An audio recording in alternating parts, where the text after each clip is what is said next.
Hello students, welcome to the part 11 of the topic vectors. In this lecture, I am going to derive a formula for finding incenter of a triangle and will solve some example on the same formula. Example: using vectors prove that angle bisectors of a triangle are concurrent.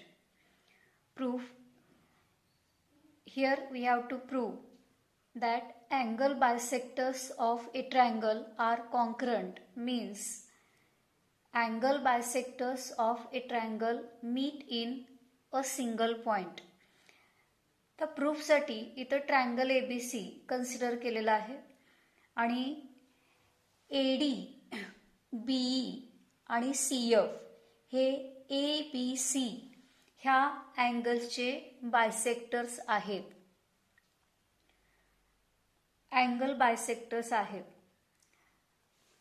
आता इथं A bar, B bar, C बार हे ट्रायंगलचे vertices आहेत. That is let A bar, B bar, C bar be the vertices of triangle ABC. Let AD, BE, CF be the angle bisectors of angle A, angle B, angle C respectively. आणि D bar, E bar, F bar हे D, E आणि F ह्यांचे position vectors घेतलेले आहेत. Angle बायसेक्टर्सची एक property काय आहे? AD हा अँगल एचा जर बायसेक्टर असेल तर D हा पॉइंट साइड BC ला Z/Y ह्या रेशोमध्ये डिव्हाइड करतो. If AD is the angle bisector of angle A, then D divide side BC internally in the ratio Z/Y. म्हणजे BD S/DC हा जो रेशो आहे तो Z/Y इतका येतो. Similarly if BE is the angle bisector of angle B, then E divides segment AC internally in the ratio Z/X. म्हणजे BE हा angle B चा जर बायसेक्टर असेल तर E हा पॉइंट सेगमेंट AC ला Z/X ह्या रेशोमध्ये डिव्हाइड करतो. म्हणजे AE हा AES/EC हा जो रेशो आहे तो Z/X असा असणार आहे. And similarly since CF is angle bisector of angle C, F divide segment AB internally in the ratio Y/X. म्हणजे AF S/BF हा रेशो Y/X इतका असणार आहे.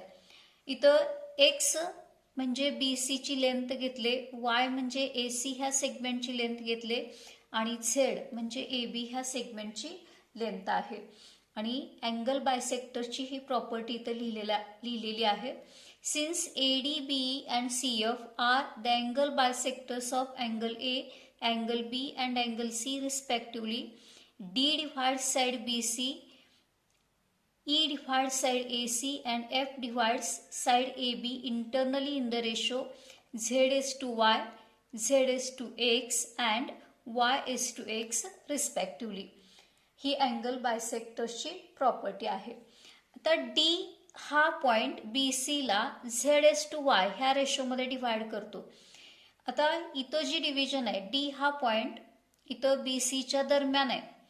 म्हणजे इथं आपल्याला section formula for internal division वापरता येणार आहे. Therefore using section formula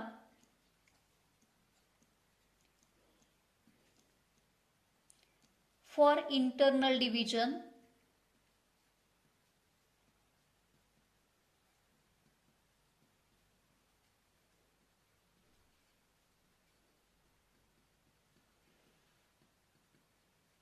D चा पोझिशन वेक्टर D बार हा तर section formula for internal division आपण अभ्यासलेला आहे.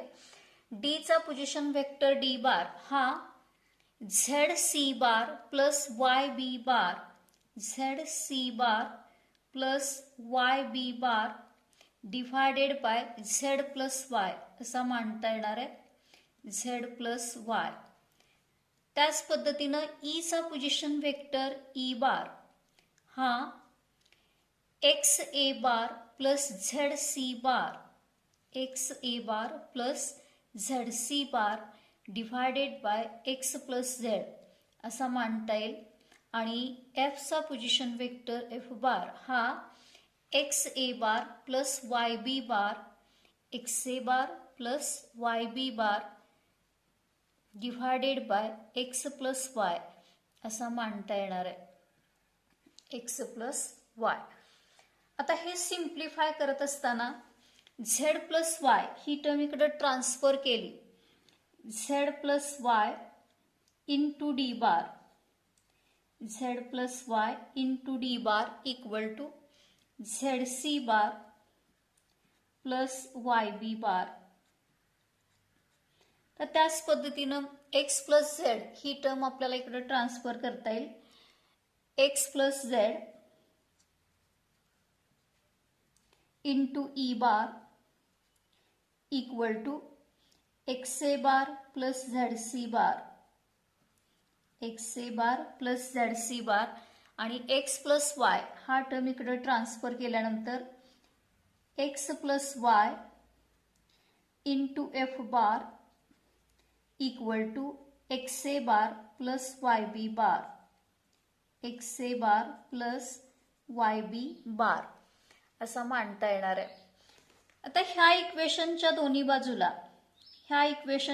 बाजूला एक्स ए बार ही टर्म ॲड केली, X A bar plus Z plus Y into D bar equal to X A bar plus Y B bar plus Z C bar.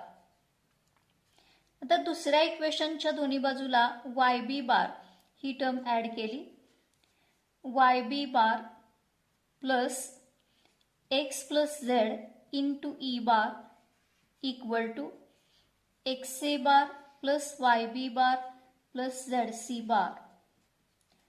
आणि तिसऱ्या इक्वेशनच्या दोन्ही बाजूला झेड सी बार ही टर्म ॲड केल्यानंतर Z C bar plus x plus Y into F bar equal to X A bar plus Y B bar plus Z C bar. तर ह्या तीन टर्म्सच्या व्हॅल्यू ही एकच टर्म आहे, म्हणजे ह्या तिन्ही टर्म्सच्या व्हॅल्यू बरोबर एक्स ए bar plus Y B bar plus Z C bar आहे असं आपल्याला मांडता येईल. म्हणजे therefore x A bar plus Z plus Y into D bar equal to second term Y B bar plus x plus Z into E bar equal to Z C bar plus x plus Y into F bar. आणि ह्या तिन्ही टर्म्सची value एकच term आहे, x ए bar plus Y B bar plus Z C bar plus Z C bar. Therefore आता ह्या इक्वेशनच्या ह्या चार टर्म्स इक्वल टर्म्स आहेत. ह्या चारही टर्म्सना आपण x plus Y plus z ह्या नंबरनं डिव्हाइड केल्यानंतर therefore x A bar plus Z plus Y into D bar divided by x plus Y plus Z equal to y B bar plus x plus Z into E bar divided by x plus Y plus Z equal to Z C bar plus x plus Y into F bar divided by x plus Y plus Z equal to X A bar plus Y B bar plus Z C bar divided by x plus Y plus Z. तर हे जे expressions आहेत ही expressions section formula for internal division सारखे आहेत. आता हा एक पोझिशन वेक्टर आलाय आणि ह्या पोझिशन वेक्टरला फक्त आपण आय बार हे नाव दिलं, that is equal to I bar.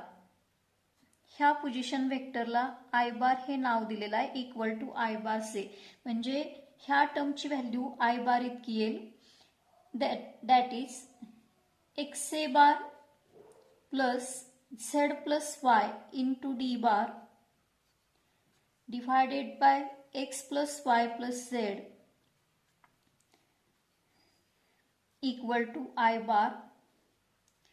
Y B bar plus x plus z into e bar divided by x plus y plus z equal to I bar आणि zc bar plus x plus y into f bar divided by x plus y plus z ह्या टर्मची value सुद्धा I bar इतकी येणार आहे. आता ही जी तीन expressions आहेत ती section formula for internal division सारखी आहेत. म्हणजे ह्याच्यावरून आपण कन्क्लुजन असं काढू शकतोय, हा point I divide segment AD internally in the ratio Z plus Y S to X. आता सेकंड टर्मवरून आपण असं एक कन्क्लुजन काढू शकतोय, I divides segment B internally in the ratio X plus Z is to Y. आणि तिसऱ्या इक्वेशनवरून I divide segment C F internally in the ratio X plus Y S to Z. म्हणजे therefore using section formula for internal division I bar डिव्हाइड्स segment AD, segment B and segment CF internally in the ratio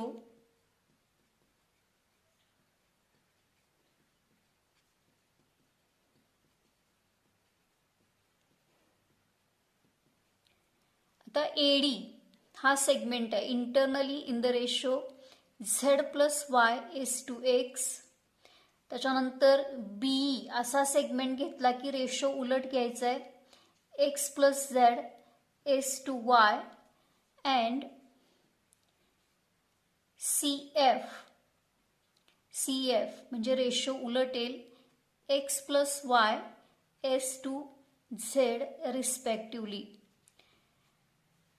आता I हा point eddy बी आणि C F ह्या तिन्ही सेगमेंटवरती आहे. ह्याचा अर्थ काय, I divide segment AD B and C F म्हणजे आय हा पॉइंट एडी वरती पण आहे, बीई वरती पण आहे आणि सी एफ वरती पण आहे. म्हणजे आय हा पॉइंट ह्या तिन्ही सेगमेंटचा इंटरसेक्शन पॉइंट आहे. म्हणजे हे तीन सेगमेंट आय ह्या पॉइंटमध्ये इंटरसेक्ट करतात आणि एकाच पॉइंटमध्ये इंटरसेक्ट करत असतील तर ते कॉन्करंट आहेत असं आपण म्हणणार आहे. म्हणजे हे bisectors AD B C F हे एकाच पॉइंट आय मध्ये इंटरसेक्ट करतात आणि एकाच पॉइंट आय मध्ये इंटरसेक्ट करत असतील तर ते कॉन्करंट आहेत असं म्हणायचं आहे. Therefore I lies on AD B and C F. Hence, they are concurrent.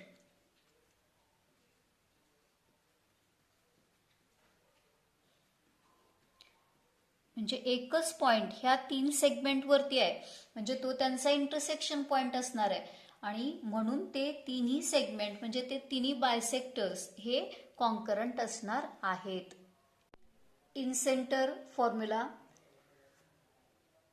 if I bar is the incenter of triangle ABC, then position vector of point I, that is I bar equal to XA bar plus YB bar plus ZC bar divided by X plus Y plus Z.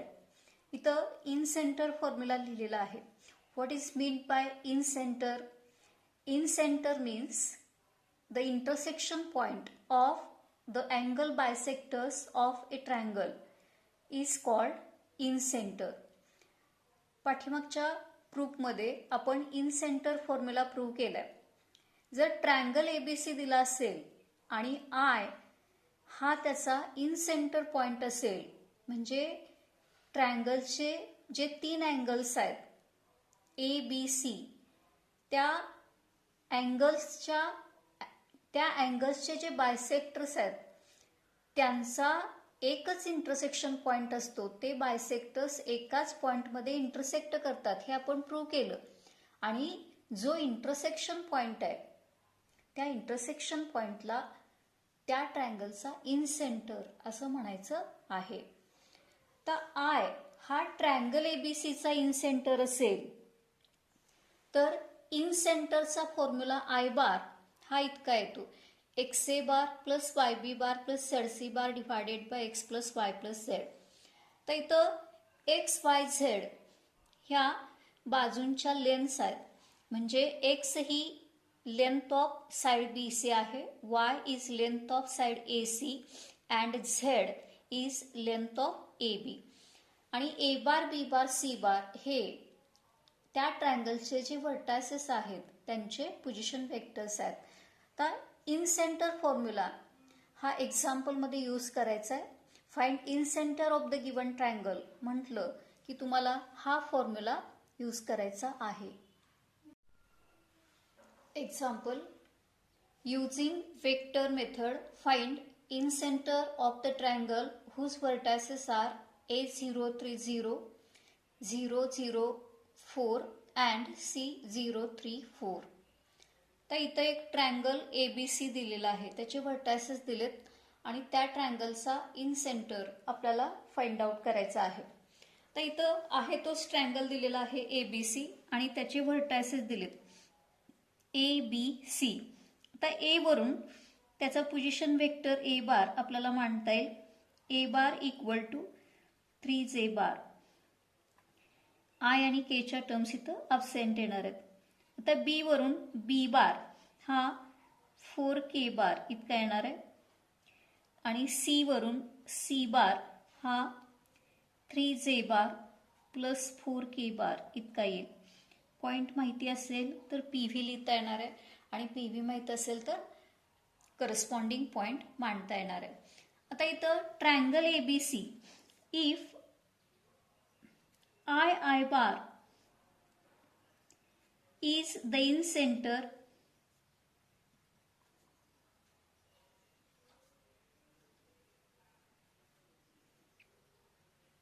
of triangle ABC, then I bar म्हणजे I ह्या पॉइंटचा position vector. इथं फक्त मी formula मांडलाय, X A bar plus Y B bar plus Z C bar divided by x plus Y plus Z. हा incentre ह्या पॉइंटचा पोझिशन वेक्टर काढायचा हा फॉर्म्युला आहे. ह्याला आपण इक्वेशन 1 म्हटलं. तर ह्याच्यासाठी ज्या व्हॅल्यू लागणार आहेत ए बार बी बार सी बार ह्या व्हॅल्यू आपल्याकडे आहेत. आता एक्स वाय झेड ह्या व्हॅल्यू इथं लागणार आहेत.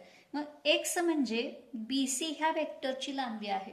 मग आधी BC हा वेक्टर आपल्याला कॅल्क्युलेट करावा लागेल. मग कन्सिडर वेक्टर BC बार. BC बार त्याच्या पोझिशन वेक्टर्सच्या स्वरूपात C बार मायनस B बार असा येईल. तर C बारसाठी मी C चे कोऑर्डिनेट्स इथं सबस्टिट्यूट केलेत, मायनस B साठी 004. आता हे सबट्रॅक्शन घ्यायचे. 0 मायनस 0 हा 0 येईल, 3 मायनस 0 हा 3 येईल, 4 मायनस 4 हा 0 येईल. म्हणजे BC बारची व्हॅल्यू 3J बार इतकी येईल, 3J बार. आता त्याची लेंथ आपल्याला पाहिजे आहे, म्हणजे मॅग्निट्यूड फाइंड आउट करायचे. देअरफॉर एक्स म्हणजे BC ह्या वेक्टरची magnitude of vector BC bar. आणि मॅग्निट्यूड काढायचा फॉर्म्युला आपल्याला माहिती आहे, magnitude of BC bar equal to square root of x² plus y² plus z². आता इथं फक्त जे ची टर्म प्रेझेंट आहे म्हणजे वाय ची टर्म प्रेझेंट आहे, एक्स 0 आहे, वाय हा 3 आहे म्हणजे वाय स्क्वेअर हा 9 येईल प्लस 0 म्हणजे स्क्वेअर रूट ऑफ 9 आणि तो इथं 3 येणार आहे. म्हणजे एक्सची व्हॅल्यू ही 3 झाली. आता त्याच्यानंतर आपल्याला वाय म्हणजे ए सी बार हा वेक्टर आहे. मग आधी ए सी बार हा वेक्टर कॅल्क्युलेट केला पाहिजे. A C bar equal to C bar minus A bar, C bar minus A bar. आता सी बार साठी सी चे कोऑर्डिनेट्स इथं सबस्टिट्यूट केले 0 3 4 0 3 4 मायनस ए बार, ए हा पॉइंट 0 3 0 असा आहे. तर ही सबट्रॅक्शन घ्यायचे. 0 मायनस 0 हा 0 येईल, 3 मायनस 3 हा 0 आणि 4 मायनस 0 हा 4 येईल आणि हा आता पोझिशन वेक्टरमध्ये कन्वर्ट करायचा आहे. 4k बार अशी त्याची व्हॅल्यू येईल. तर त्याची मॅग्निट्यूड आपल्याला फाइंड आउट करायचे. वाय म्हणजे ए सी ह्या सेगमेंटची मॅग्निट्यूड आहे. Therefore y equal to magnitude of A C bar equal to square root of, आता इथं एक्स 0 आहे, वाय 0 आहे आणि झेड हा 4 आहे आणि त्याचा स्क्वेअर येईल म्हणजे 16 म्हणजे रूट 16 आणि तो 4 येईल. वायची व्हॅल्यू 4. आता झेड म्हणजे ए बी ह्या वेक्टरची मॅग्निट्यूड आहे. मग त्याच्यासाठी आधी वेक्टर ए बी कॅल्क्युलेट करावा लागेल. There consider A B bar equal to B bar minus A bar. तर बी बार साठी बी चे कोऑर्डिनेट्स इथं सबस्टिट्यूट केले तरी चालत आहेत, पी व्ही ठेवला तरी पण चालतोय, मायनस ए चे coordinates 0 3 0 equal to 0 minus 0 0 minus 3 हा मायनस 3 येईल आणि 4 मायनस 0 हा 4 येईल. आता हा पी व्ही मध्ये कन्वर्ट करावा लागेल. पी व्ही मध्ये कन्वर्ट केला की minus 3 i bar plus 4k bar plus 4k bar. आता त्याची मॅग्निट्यूड म्हणजे झेड ची व्हॅल्यू आहे. Therefore Z equal to magnitude of A B bar equal to square root of, इथं 3j बार मायनस जे ची टर्म आहे ही 3j बार प्लस 4k बार. तर एक्स 0 आहे म्हणजे 0 प्लस वाय स्क्वेअर 9 येईल आणि झेड स्क्वेअर हा 16 येईल म्हणजे square root of 25 equal to 5. आता ह्या व्हॅल्यू आपण इक्वेशन 1 मध्ये ठेवणार आहे to get incentre of a triangle. तर from equation 1 I bar equal to X A bar plus Y B bar plus Z C bar divided by x plus Y plus Z, x plus Y plus Z हा formula आहे. आता याच्यामध्ये values ठेवल्यानंतर equal two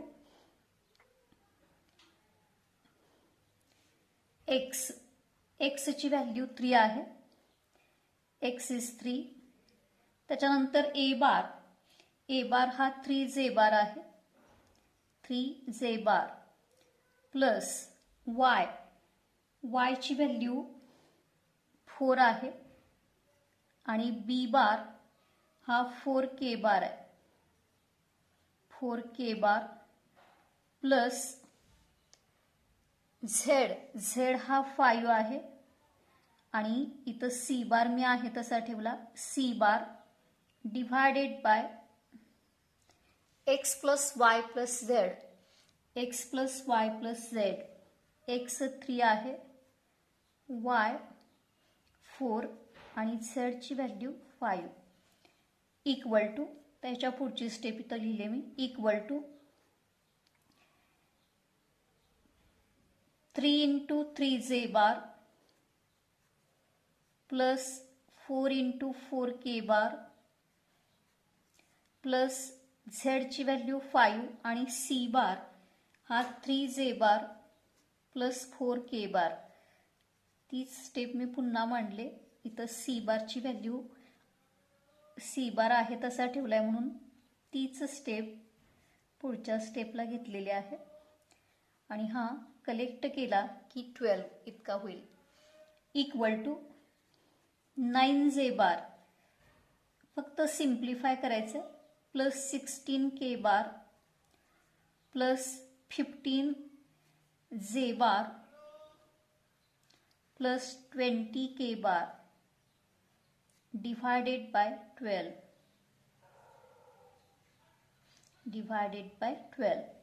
equal to, आता इथं जेच्या दोन terms आहेत त्या 24 जे बार होतील आणि केच्या दोन टर्म्स आहेत त्या 36 K bar divided by 12 equal to, आता दोन्ही टर्म्स ह्या 12 ना डिव्हिजिबल आहेत म्हणजे 12 हा डिनॉमिनेटर दोन्हीकडे सेपरेट केला की 2 जे बार प्लस 3 के बार हा आय बार आला. तर इन सेंटर आपल्याला हा इन सेंटर पॉइंटचा पोझिशन वेक्टर मिळाला आय बार. मग ही आय बारची व्हॅल्यू झाली आय बार इक्वल टू, आता ह्याचा करस्पॉन्डिंग पॉइंट फक्त लिहायचे आपल्याला आणि पोझिशन वेक्टर असेल तर तो पॉइंट आपल्याला मांडता येईल. आयची टर्म अब्सेंट आहे, जेचा कंपोनंट 2 केचा कंपोनंट 3 म्हणजे हा ट्रायंगल ABC त्याचा इन सेंटर पॉइंट 0 to 3 इतका असणार आहे.